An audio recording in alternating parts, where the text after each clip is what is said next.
Princesha tajlandeze që në dosjet e Jeffrey Epstein prezantohet si konsulle nderit e Kosovës në Bangkok, nuk e ka mbajtur asnjëherë këtë titull, kanë thënë në Ministrinë e Punëve të Jashtme. Në dosjen e financierit amerikan e akuzuar për abuzim dhe trafikim me vajza të mitura, përmendet shpesh emri Raja Darasri Jayankura. Flitet për takime mes të dyve, përmenden automjete me emblem të Kosovës, organizime ku marrin pjesë 1 milion fëmijë. Në përgjigjen e MPJD-s për kohën, thuhet se ish-ministri i Punëve të Jashtme Enver Hoxhaj kishte nënshkruar në vitin 2012 një vendim për emrimin e Jayankuras si konsulle nderi, në një periudhë kohore që i paraprin njohjes së Kosovës nga Tajlanda, por theksojnë se vendimi nuk ka marrë plot fuqishmëri.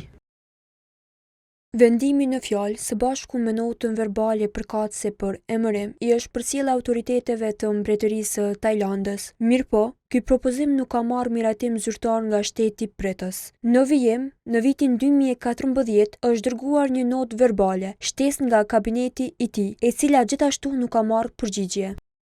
Meqense ky emrim nuk ka marrë asnjëherë pëlqimin e shtetit pritës, MPJD-ja konsideron se përdorimi i këtij titulli është i pavlefshëm dhe kanë paralajmëruar se do të ndërmerren masat e nevojshme për të siguruar që personi në fjalë të heqë të gjitha publikimet dhe referencat që e paraqesin si konsulle nderit e Republikës së Kosovës. Koha e ka pyetur edhe Hoxhajin për këtë emrim, se për çfarë arsyesh është bërë dhe nga kush i është sugjeruar, por nuk ka marrë përgjigje.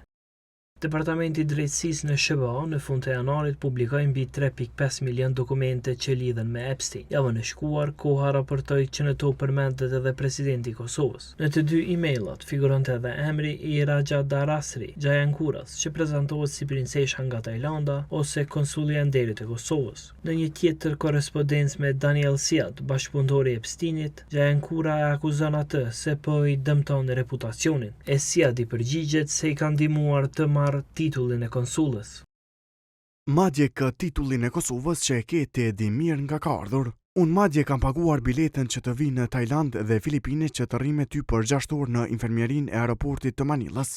E keni memorien e shkurtër, ndoshta që po plakeni. E gjithë kjo për t'ju njohur me zotri Kosovën dhe tani ju bët zonja konsulle Kosovës. Më keni përdorur mua dhe lidhjet e mia të arrini aty ku jeni me titullin e Kosovës dhe të tjerat lidhje në Paris, çantat Hermes që shitet e përfituat para pas shpinës sime.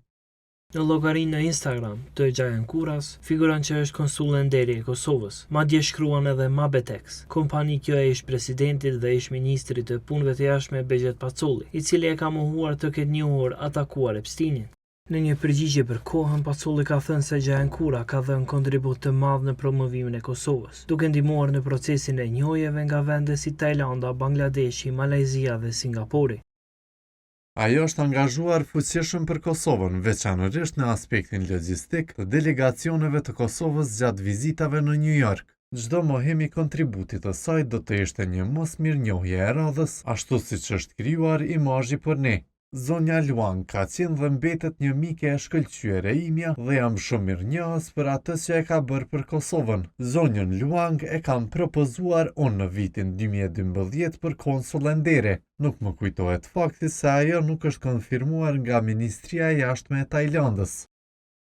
Pacolli, sa u përket takimeve të saj me Epstein, ka thënë se në atë kohë kur mund të kenë ekzistuar këto kontakte, askush nuk mund ta parashikonte natyrën e vërtetë të veprimeve të tij. Ka shprehur bindjen se përpjekja e saj ka pasur për qëllim krijimin e lidhjeve me liderë të shteteve të ndryshme në funksion të njohjeve për Kosovën. Koha e ka pyetur edhe Raja Darasri Jayankuran për titullin e saj si konsulle nderi dhe organizimet me 1 milion fëmijë, por nuk ka marrë përgjigje. Në një korrespondencë përmendet një makinë me emblem të Kosovës anash, por fjalia nuk është e kuptueshme. Jeffrey Epstein ishte financiar amerikan, i përfshirë në një rast të madh penal për abuzim dhe trafikim të miturve. Ai vdes në paraburgim në vitin 2019.